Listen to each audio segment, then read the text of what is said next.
Hi, in this module, we're going to cover the concept of corporate social responsibility, and let's start with a couple of definitions: values, ethics and laws, and corporate social responsibility. Now, values, those are the underlying beliefs that help determine behavior. Ethics and laws, those are the standards of right and wrong. Corporate social responsibility is benefiting society as well as the organization. Corporate social responsibility benefiting society as well as the organization. Let me start with a quote from Milton Friedman, a very well-known, respected economist. And Milton Friedman said, "The social responsibility of business is to," drum roll please, "the social responsibility of business is to increase its profits." That is the title of a very influential article he wrote in the Harvard Business Review. The social responsibility of business is to increase profits. Basically, what his arguments are is that only human beings have a moral responsibility for their action. It's a manager's responsibility to act solely in the interests of the shareholder. Social issues and problems are the proper province of the state rather than the corporate manager. In other words, as long as managers act legally, their responsibility is to maximize profits. Now, again, back to those definitions, and it said corporate social responsibility benefiting society as well as the organization. Benefiting society. And as far as I'm concerned, that begs the question, who decides? Who decides what benefits society? For example, you can go in almost any store in America and buy cigarettes. Now, is that beneficial to society that cigarettes are so widely available? Everybody knows that's not a safe product. When people start smoking them, they become addicted to them. When they become addicted to them, lots of bad things happen. That's one of those so-called vice products. There are other vice products, and they run the gamut. Alcoholic beverages, of course, a lot of the same arguments against cigarettes could go to alcoholic beverages, but others could say, no, but in moderation, they're just fine. What about candy? What about soft drinks? What about alcoholic beverages that largely are abused, like, malt liquor and small bottles of vodka? Well, how about caffeine pills like Stay Awake? Now, I want to talk specifically about a product that came out a few years ago called Loco. Now, just how much fuel is there in one can of Loco? Now, Loco, one can, back when it first came out, was the equivalent of 5 bottles, almost 5 bottles of beer, or 5 shots of alcohol, or 5 glasses of wine. Just slightly under that, but just about that. Now, in my humble opinion, Loco, this product was obscene. This was just an obscene product, an unethical, I would go so far as to call it an immoral product. And here's why I say that. Now, Loco came out in 2005. It had a very high alcohol content, very high, almost 12%. It had fruity flavors. It was highly caffeinated. It was an energy beer, if you will, with a product called taurine. Now, the marketers denied targeting underage drinkers, but this product definitely appealed to underage drinkers. And as a result, there were many incidents of alcohol poisoning, blackouts, and hospitalizations.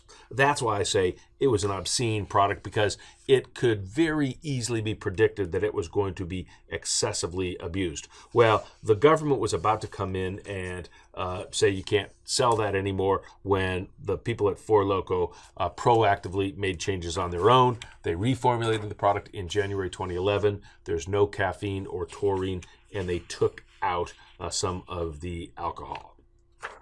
Okay, corporate social responsibility. Here's a textbook. Corporate social responsibility is a business's concern for society's welfare. Stakeholder theory says that social responsibility is paying attention to the interest of every affected stakeholder in every aspect of a firm's operation. Again, stakeholder, those are all the people who are impacted in any way. Shareholders, they own part of the company. Stakeholders, they're just somehow impacted by the company. Stakeholders, the big word here. And let's go ahead and look at the stakeholders from the largest retailer on the planet, Walmart. Now, I would argue that Walmart's 6 biggest categories of stakeholders are stockholders, employees, suppliers, the local community, creditors, and the government. Let's take a look at those one at a time, starting with stockholders. Wow, if you're a stockholder of Walmart, you've seen a tremendous return on your investment over time. It has been a very strong performing stock because it has been a very strong performing company. How about employees? Walmart is the largest non-government employer in the country. Walmart employs more than 2.2 million people. Those are 2.2 million jobs that wouldn't be there if Walmart wasn't there. Now, some people say, yes, they've got lots of employees, but they don't pay those employees very well. Lots of those employees don't work enough hours to get benefits. Walmart abuses their employees. Walmart, takes advantage of their employees. Of course, their employees are employed voluntarily.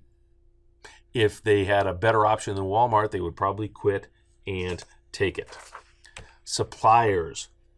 Lots of people want their products on the shelf of Walmart stores because they're guaranteed to have pretty good sales as a result of that. Getting your product into Walmart is highly desired. That's a highly coveted slot. And so those suppliers, lots and lots of them, definitely want to be in Walmart. Now, the local community. When Walmart comes in, the argument in favor of Walmart is it generates economic activity. Economic activity begets more economic activity. A rising tide lifts all the boats, and so on. They have a lot of jobs. Others will say, well, wait, that's not entirely true because they drive small companies out of business. Yeah, they bring in jobs, but those are not as high-paying jobs as we would like. And a lot of communities have put Stop Walmart plans into place with zoning that wouldn't allow a Walmart store to be within certain areas because they require so much space. And so they largely use zoning laws when they want to keep Walmart out. And typically when they want to keep Walmart out, they're able to, but that doesn't mean Walmart isn't set up down the road just a few miles away. Creditors. Walmart does not renege on their loan obligations, so Walmart has been a very, very desirable company to loan to, so no problems with their creditors. And the government, Walmart pays lots and lots and lots of taxes. So if you look across the board at the stakeholders, is Walmart a bad player from a corporate social responsibility standpoint? Most people would argue, no, not really. In fact, let's compare Walmart to who was their biggest competitor when they both started in 1962, and that was Kmart. Well, let's look at Kmart's stakeholders. Stockholders, now they got screwed. They got left holding the bag. Their investment in Kmart, went down to almost zero. Employees, hey, they lost their jobs as Kmart stores closed and closed and closed. Suppliers, companies stopped supplying Kmart goods on credit, and they only sold them COD, cash on delivery. So obviously Kmart was not a desirable company to be in. Local community, lots of big empty storefronts when Kmart closed their doors. Creditors, they left some people holding the bag. And government, lots of people going on unemployment when Kmart stores closed. And of course, that means they've got to get more assistance from the government. So who's a more socially responsible player, Walmart or Kmart? Well, I would argue, obviously, Walmart. Let's go ahead and finish up with the pros and cons, the for and against on the topic of corporate social responsibility. For, why should a company be that way? It's the right thing to do. Businesses have the resources to devote to fixing social problems. It prevents government regulation and potential fines. In other words, it's being proactive, and properly done, it can be profitable. Now, are there arguments against the concept? It takes focus away from making profits. The social responsibility of a corporation is to increase its profits. Business executives spend shareholder money on environmental issues. Their fiduciary responsibility is to maximize return to shareholders, so they're not doing their job. Yeah, it's a tricky issue. There definitely are some very, very gray areas as it relates to the concept of corporate social responsibility.